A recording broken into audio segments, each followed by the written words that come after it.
Hi everyone, welcome to another class from Active Spoken English. In this section, we are going to learn the difference between should be and should have been in our English grammar. Okay guys, before going to this lesson, don't forget to subscribe to my channel for more videos and stay tuned. We'll let you know the difference between should be and should have been. Now let us start our class. మనం ఈ class ద్వారా should be మరియు should have been ని ఎప్పుడు ఎలా ఉపయోగించాలో తెలుసుకుందాము. ఈ షుడ్ బి ని మనం ఉండాలి అని చెప్పిన సందర్భంలో ఉపయోగిస్తాము. కొన్ని ఎగ్జాంపుల్స్ చూద్దాం. యు షుడ్ బి హ్యాపీ, మీరు సంతోషంగా ఉండాలి. Next, you should be careful, మీరు జాగ్రత్తగా ఉండాలి. Next, you should be on time in the office, you should be on time in the office, మీరు సమయానికి ఆఫీస్లో ఉండాలి. Next, Latha should be in 10th class at this time, Latha should be in 10th class at this time, Latha ఈ సమయంలో 10th class ఉండాలి, లతా ఇప్పుడు 10th క్లాస్లో ఉండాలి. యు షుడెంట్ బి ఆరగెంట్, మీరు గర్వంగా ఉండకూడదు.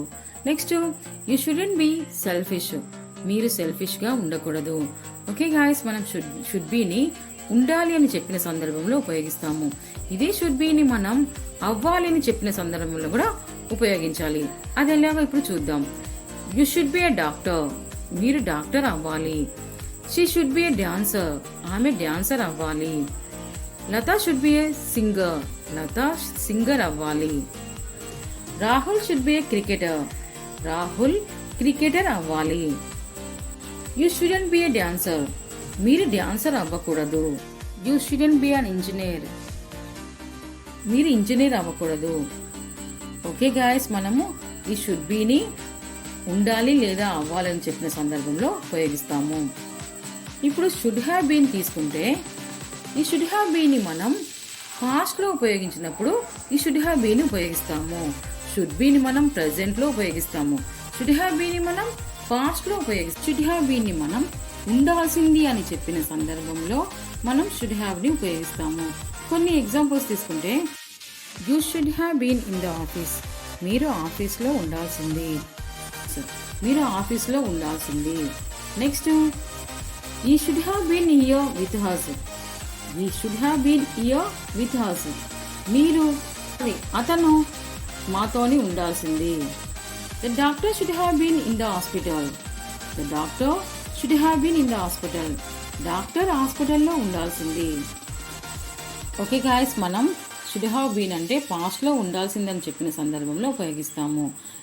ఇదే షుడ్ హ్యావ్ బీన్ ని మనం అవ్వాల్సింది అని చెప్పిన సందర్భంలో కూడా ఉపయోగించాలి.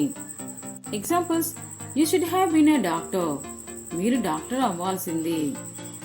Lata should have been a singer, Lata singer అవ్వాల్సింది. You should have been a cricketer, మీరు క్రికెటర్ అవ్వాల్సింది. ఓకే గాయస్, ఈ లెసన్ ద్వారా మనం షుడ్ బీకి మరియు షుడ్ హ్యావ్ బీన్ గల డిఫరెన్స్ ఏంటో తెలుసుకున్నాము, మరియు వీటిని ఏ సందర్భాల్లో ఉపయోగించాలనేది తెలుసుకున్నాము.